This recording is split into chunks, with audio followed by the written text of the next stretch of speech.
Perfeito.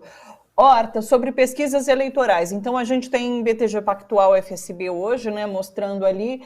Lula recuou 2 pontinhos, né, e Bolsonaro manteve ali o mesmo patamar de intenções de voto, e é isso. A gente tem mais 8 pesquisas a serem lançadas durante essa semana. Essas pesquisas ainda não têm impacto do que foi o debate, porque foram realizados ali, essa pelo menos até ontem, até dia 28, mas não teve impacto do debate, mas trazem já, essa FSB pelo menos traz já esse número do Auxílio Brasil, ali entre como votam essas pessoas que recebem ou não o Auxílio Brasil.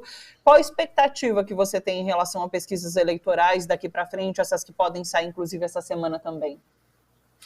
Primeiro, eu acho que o TSE devia repensar essa história de permitir esse tipo de avalanche de pesquisas, né? Nós vamos ter 9 pesquisas numa semana. Eu acho que o TSE deveria organizar um calendário já antes da eleição, 6 meses antes, sei lá, 1 ano antes, com datas pré-estabelecidas para fazer pesquisas, e os institutos de pesquisa que se colocassem ali para buscar a vaga naquela data, e daí eles saem atrás de vender a pesquisa dele para quem naquele momento quiser comprar. Você organizaria isso, evitaria esse acúmulo de informação ou desinformação que vai se dar essa semana, né? E diminuiria o impacto que isso tem dentro do processo eleitoral, do processo de tomada de decisão do eleitor, porque a gente tem que lembrar isso também.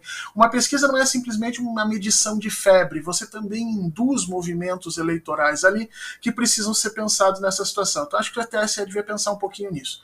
Sobre a pesquisa, de fato, ela não é uma notícia boa, porque Luiz Inácio Lula da Silva estagna dentro, né, para dentro da sua margem de erro. Se nós contarmos a margem de erro, ele não desce, né, porque foram só 2 pontos, e como a margem de 2 pontos, você sempre na hora de fazer análise entende isso, mas não é um dado airoso, não foi um dado bonito, especialmente porque essa pesquisa não captou, obviamente, a entrevista de ontem. Ela captou a entrevista do Jornal Nacional, né, entrevista que nós julgamos que ele tenha ido muito bem. E como a pesquisa não apontou isso de alguma forma, traz um sentido não tão bom assim para a campanha. O dado bom da pesquisa é quando você abriu ali os dados qualitativos e demonstrou que, dentre aqueles que recebem o auxílio emergencial, a imensa maioria vota em Luiz Inácio Lula da Silva. Ou seja, toda a tentativa populista de comprar esses votos feita por Jair Bolsonaro parece ter dado na água, né? Então, isso é muito importante. É óbvio que a situação econômica não melhorou de forma nenhuma para a população. Aliás, ontem até o Bolsonaro disse que a economia estava bombando. Eu não sei de qual país ele estava falando especificamente que a economia estava bombando. Ele estava falando da China, estava falando, sei lá, do Vietnã, porque certamente do Brasil não era. Mas a população está se dando conta disso e não está caindo nessa trela. Então, esse é o dado bom da pesquisa.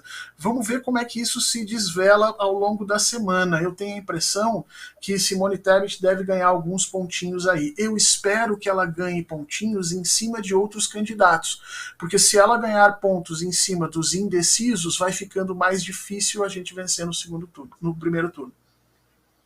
Em relação a Simone Tebet, você acredita que seja possível ela disparar e passar Ciro Gomes? Eu acho que não tem tempo, Thalita, sabe? Eu acho que não tem tempo. Eu acho que ela está muito atrasada e muito atrás, né? Ciro Gomes está em campanha o quê? Desde 2018 também, na verdade, né? Mas os 2 últimos anos, com certeza, se organizando para isso.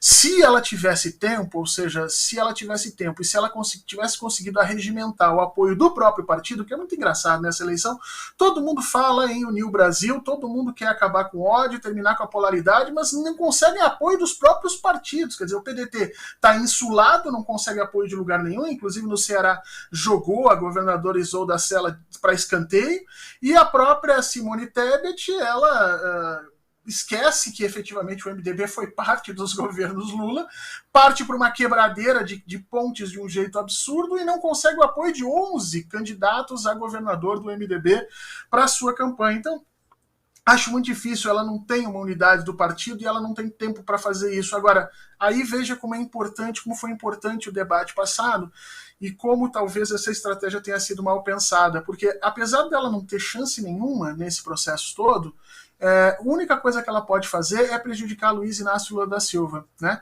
Então, a gente tinha que pensar um pouco melhor essa situação. Ou se vai para o debate para se ganhar esses 2% de votos, ou não se vai a debate para que não se perca esse tipo de situação.